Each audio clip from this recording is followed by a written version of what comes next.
আমি এত বছর কলকাতায় আছি, এরকমভাবে বৃষ্টি আর এতটা জল জমতে আমি সত্যিই দেখিনি। আমার রুমমেট আজকে বাড়ি যাচ্ছে, ও বেচারা ওদিকটা দিয়ে যেতেই পারলো না লাস্টে। আর আপনারাও কিন্তু একটু আজকে রাস্তাঘাটে মানে সাবধানে চলাফেরা করবেন। টাটা।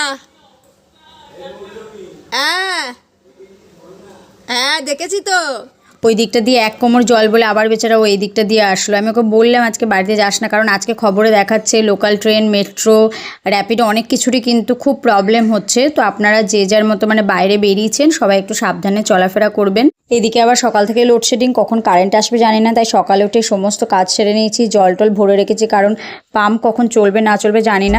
আজকে বাড়িতেই আছি তাই ভাবলাম যে একটু ভিডিওই বানাই বাড়িতে, যেহেতু সামনেই দুর্গাপুজো, আর তো বেশি দিন নেই, তাই আজকে খুব সুন্দর একটা সিম্পলের মধ্যে আমি একটা লুক ক্রিয়েট করেছি, দুর্গাপুজোর লুক। তো নিয়ে নিয়েছি একটা লং স্কার্ট আর একটা নিয়ে নিয়েছি হোয়াইট কালার টপ, কারণ এটা ব্লুর সাথে হোয়াইট কালার টপটা খুব সুন্দর যাবে। ছোট্ট একটা ব্লু কালার টিপ পরে নিয়েছি আর একটু লাগিয়ে নিয়েছি লিপ বাম। আর এই যে জুয়েলারিটা দেখছেন খুব সুন্দর প্রজাপতি, এটা কিন্তু হ্যান্ডমেড জুয়েলারি, ক্লে জুয়েলারি আমার একটা বোন বানায়। আপনারা যদি চান আমাকে কমেন্ট করবেন, আমি অবশ্যই ওর নাম্বারটা শেয়ার করব। এরপর হাতে বেশি কিছু পরিনি, একটা ঘড়ি আর একটা ব্রেসলেট। এইভাবে চুলটা খোলা রেখেও কিন্তু একদম সিম্পলের মধ্যে মানে এভাবেও রাখতে পারেন। আর 2 নম্বর হচ্ছে ছোট্ট করে দুদিক থেকে এভাবে চুলটাকে নিয়ে এভাবে ক্লিপটা দিয়ে দিতে পারেন। আমার এই ফ্লাওয়ার ক্লিপগুলো ভীষণ ভালো লাগে।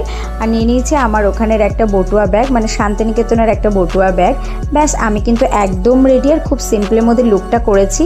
কেমন হয়েছে কিন্তু অবশ্যই কমেন্টে জানাবেন। আর কোনটা বেশি ভালো লাগছে, হেয়ারটা খুলে না হেয়ারটা এভাবে দিয়ে, কোনটা ভালো লাগছে। আপনারা ভালো থাকুন, চলুন টাটা।